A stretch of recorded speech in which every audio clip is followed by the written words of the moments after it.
통해 일어나는 해양의 대순환을 말합니다.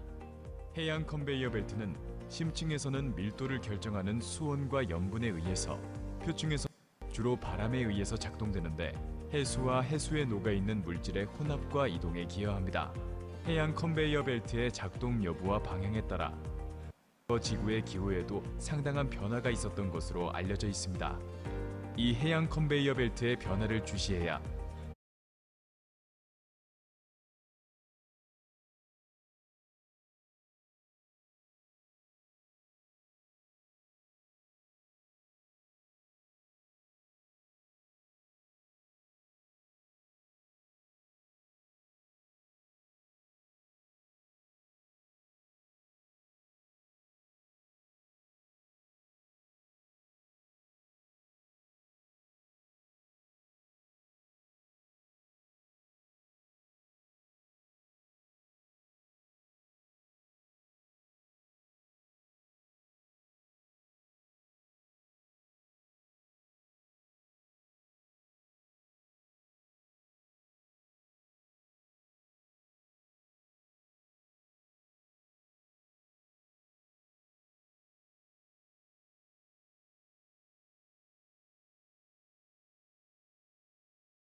네, 여러분 안녕.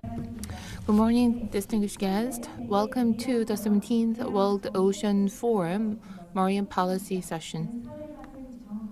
My name is Chung Hae-ri. I have been given the honor of moderating this session. Thank you very much for coming at such an early hour. Once again, I'd like to extend my warmest welcome to all of you. This Marine Policy Session is the first ever session of this World Ocean Forum hosted by the Ministry of Oceans and Fisheries. I have one housekeeping message. Simultaneous interpretation is provided into English and into Korean. Korean is channel 3 and English is channel 4. Interpretation during the event. Tune your receiver into channel number 3 for Korean and 4 for English. 아울러 입구에 And please take the photo of the QR code to register yourself for the hours you take. Please make sure to take the photo of the QR code. And let us begin this session. Let me first introduce our speakers as well as the chair of the session. The moderator of the session is President Kim Gyu-hwan of the Korean Association of Ocean Science and Technology Societies. And we are joined by Mr. Kim Sung-bum from the Ministry of Oceans and Fisheries, the host of the session. And we are joined by Ms. Lee Eun-kyung, Deputy President of the Korean Maritime Institute. And we are also joined by Dr. Seo Kyung-seok, Principal Researcher of the Korean Institute of Marine Science and Technology Promotion. And we are joined by Mr. Lee Ki-taek, Professor of Pohang University of Science and Technology, and who is also the President of the Korea Academy of Marine Science. And we are also joined by panelist Dr. Choi Sang-hee of KMI. And we are also joined by Mr. Bae Jae-ryu, who is the CEO of Ocean Platform. Last but not the least, Dr. and Professor Shin Kyung-hoon of Hanyang University is here with us. And before we begin, I'd like to turn to Mr. Kim Sung-bum of the Ministry of Oceans and Fisheries for his opening remarks. Please welcome him with a big hand.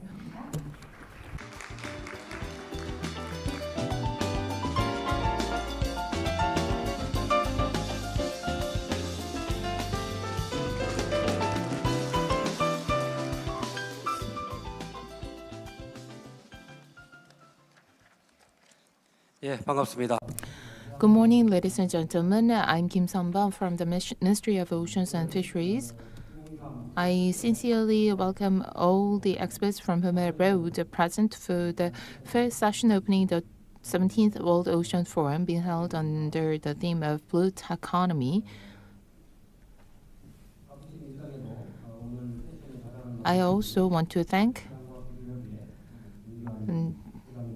Dr. Kim Gyu-hwan of Marine Science and Technology Council for chairing this session amidst his busy schedule, as well as all the speakers, panelists, and distinguished guests on behalf of the Ministry of Oceans and Fisheries.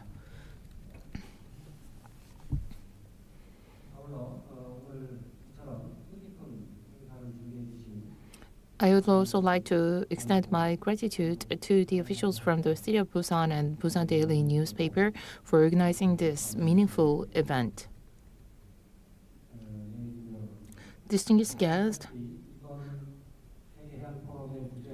the theme of this World Ocean Forum is Blue Taxonomy. It's a bit mouthful because that puts together all different words from different sectors: the blue of the ocean, the tech of technology, and the economy. I should have practiced more, but anyway, this word captures all different meanings. Each and every one of it is quite important. I would like to thank the organizing committee for such a wonderful event. As you know all too well, over the years, Korea's marine science and technology industry has experienced continuous growth. Leading institutions such as the Korean Institute of Ocean Science and Technology, the National Institute of Fisheries Science, the National Association of Oceanography Professors, and the Korean Society of Oceanography, along with about 10,000 talented researchers, are at the forefront of marine technology development and industrialization. There are also various research organizations and educational entities being active in this field of oceans and fisheries. I'd like to take this opportunity to express my heartfelt gratitude to all the professors, the scholars, as well as the scholars and the practitioners in this field. And thanks to your hard work and effort, we have witnessed such a remarkable progress. And the government has not spared any support for the development through the R&D effort. In particular, the Ministry of Oceans and Fisheries is also promoting 5 major strategies for nurturing new industries in marine science and technology, such as marine bio, advanced ships, and smart aquaculture. We are focusing on the development of digital and eco-friendly technologies in the traditional marine industry and will secure new growth engines, including marine bio and blue food. And blue food is the name for advanced seafood incorporating advanced technology. And furthermore, we will expand startups, investment, and collaborative research between industry, academia, and research institutes, and put effort into training future experts. 기울이도록 하겠습니다. I hope today's marine policy session offers passionate discussions on responses to climate change, enhancing international research cooperation, and strategies for fostering scientific and technological talent. I wish today's discussion act as a catalyst to turn the challenges and crises in front of the ocean through marine science and technology into a great set of opportunities. Once again, thank you for being here despite your busy schedules. My special thanks go to the speakers, moderator, as well as the panelists. And I wish you all the happiness and health. Thank you very much. Thank you. 김성범 해양 Thank you very much, Director General Kim, for opening the session. And now we will start the marine policy session with the moderator. We have President of the CAOS, Kim Kyu-han, who will moderate the marine policy session. Please welcome Mr. Kim with a big hand.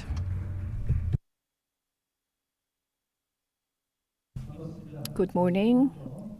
We will now begin the marine policy session with the topic marine policy, marine fisheries science and technology. I am the president of CAOS, or Korean Association of Ocean Science and Technology Societies. Despite your very busy schedules, I would like to thank all speakers, panels for being here, and all participants from home and abroad. And those of you joining us online as well. Thank you for being with us. In this marine policy session, we will first hear from Mr. John Everett Nyberg, the Deputy National Hydrographer of NOAA, followed by Deputy President of KMI, Mr. Lee On-kyung, and Principal Reservoir of KIMS, Mr. Seo Kyung-seok, and Mr. Lee Ki-taek, President of Korean Academy of Marine Science, before we move on to panel discussion. So first, I'd like to invite Mr. John Everett Nyberg, Deputy National Hydrographer at NOAA.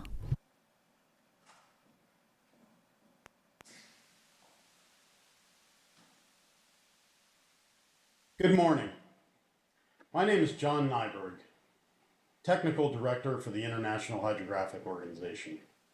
It's my pleasure to speak to you today, and I sincerely apologize for not being able to be there with you in person. Today I want to talk to you a little bit about our journey towards 2030 from a hydrographic perspective.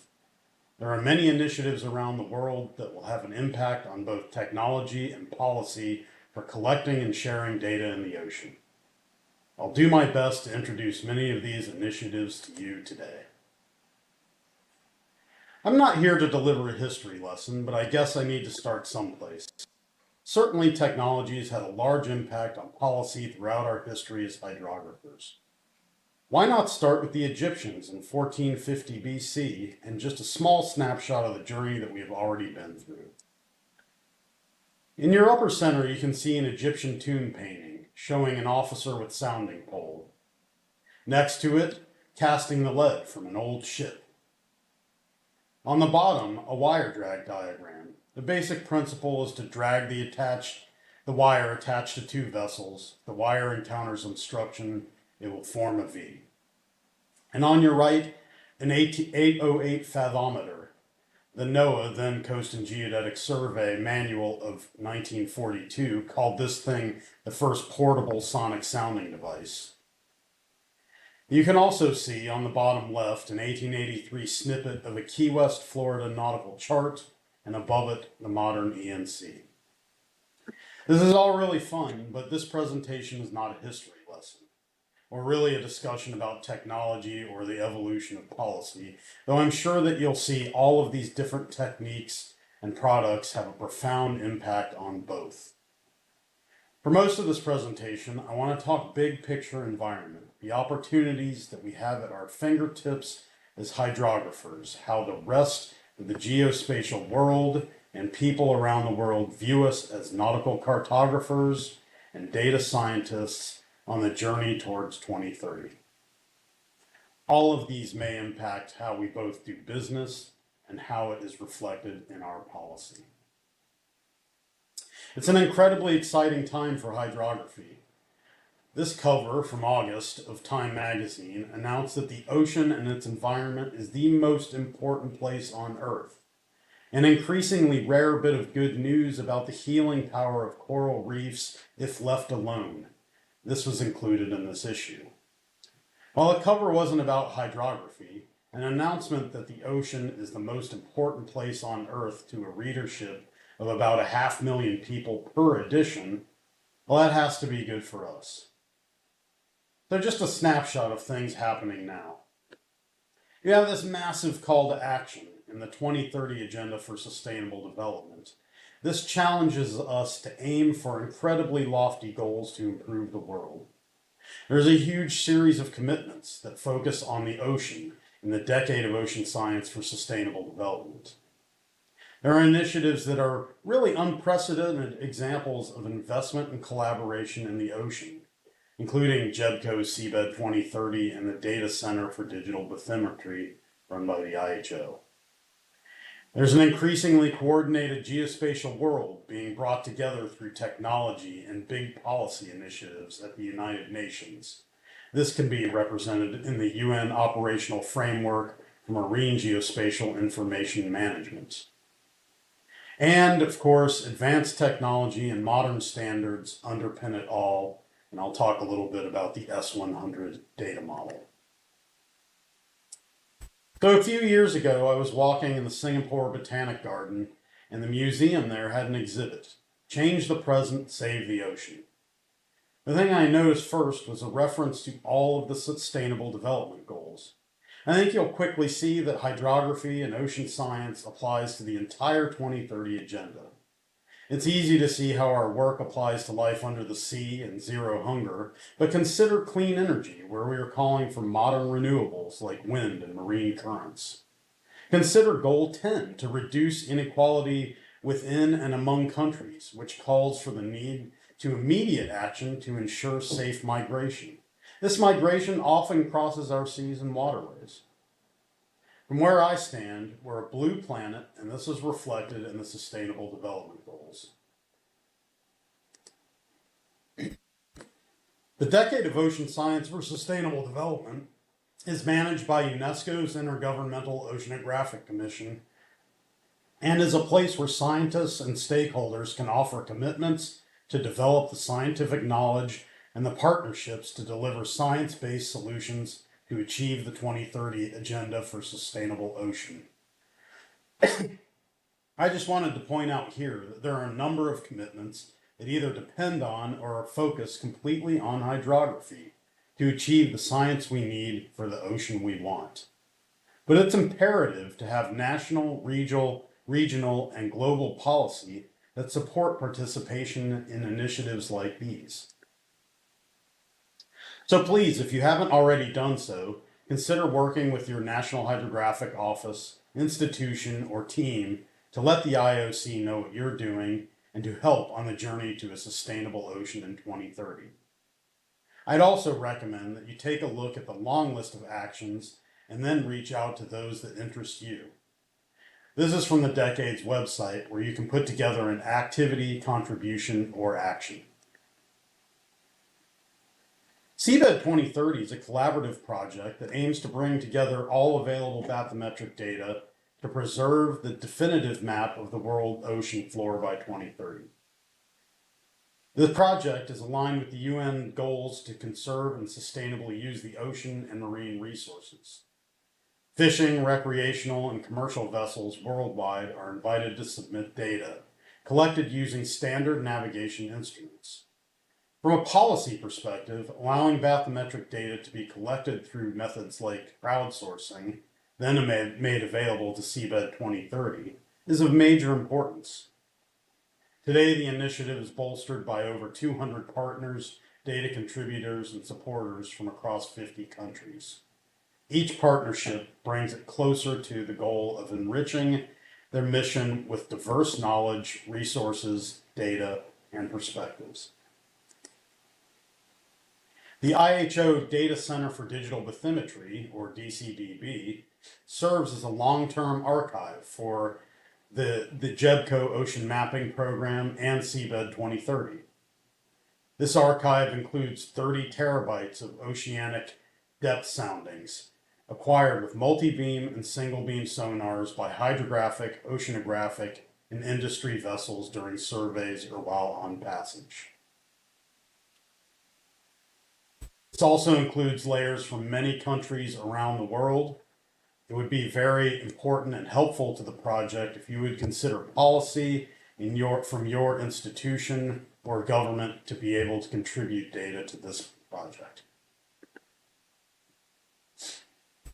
This past August, the UN Committee of Experts on Global Geospatial Information Management's Marine Geospatial Information Working Group completed the two-part operational framework for Integrated Marine Geospatial Information Management, or UN IGIF Hydro for short. IGIF is short for Integrated Geospatial Information Framework, which is the seminal work of the Committee of Experts. Part 1 of the IGIF Hydro is the strategic overview, or executive summary, and Part 2 presents the strategic pathways. The UN adopted both parts as the complete UN IGIF Hydro.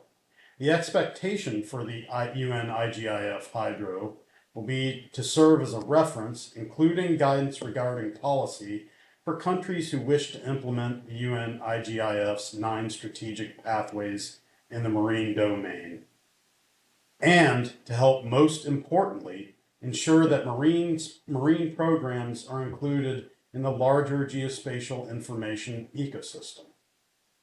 One substantial recommendation is for countries to consider a National Geospatial Council that considers national policy and is sure to include representatives from the marine domain. So now on to the crown jewel of the IHO work program, the S100 Universal Data Model, or as most of you probably know, S100. We're currently in a critical phase of development for S100 and are pushing to implement phase 1, or the route monitoring mode, product specifications by 2026, when we expect S100 electronic chart and display systems to enter service. Of course, we are also working on a whole host of additional product specifications at the same time, but we expect the phase 1 specifications to come online earlier than most to support the IMO acceptance of the S100 ECDIS in 2026. Here you can see the latest S100 product specification development timeline. We will be close on many of these phase 1 specification implementations, but are working hard to meet our targets. Phase 2 route planning will be soon to follow, as you can see in the bottom third of this chart. These are also important for both safe navigation and additional services. But I feel just as excited about what S100 will offer beyond navigation. This word cloud displays a good representation of additional data types that S100 will help standardize for use by mariners for sure, but also scientists, researchers, policymakers, coastal planners, and many more. Really, these standards will help us move towards a real digital twin of the ocean and will help us understand our ocean with authoritative data that can be brought together to support informed decision-making in the marine environment. I'll close with this slide on the IHO. If you haven't already done so, please visit the IHO website or follow us on LinkedIn. We're very much a technical organization that works on real-world problems to support safe navigation and protection of the ocean. Compared to many intergovernmental organizations, we're relatively small, but we get a lot done. Through coordination, we ensure uniformity in charting information, adopt and promote methods of collecting and sharing hydrographic data, and help to advance the field of hydrography and related technologies. If you haven't already, please join us in our work. With that, I conclude my presentation, and once again, thank you for inviting me to participate, and I wish you a successful conference.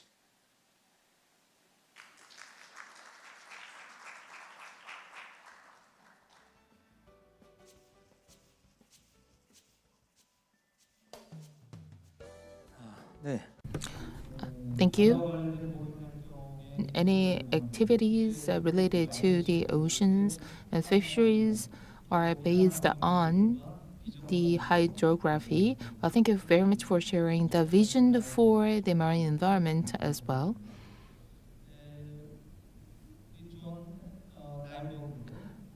Dr. John Nyberg,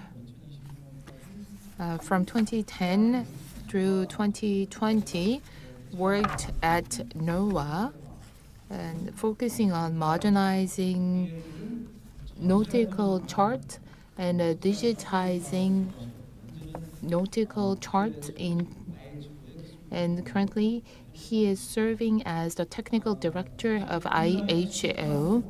It would have been way better to have him in person, but due to the different time zone, he will share the video. I'd like to ask for your understanding.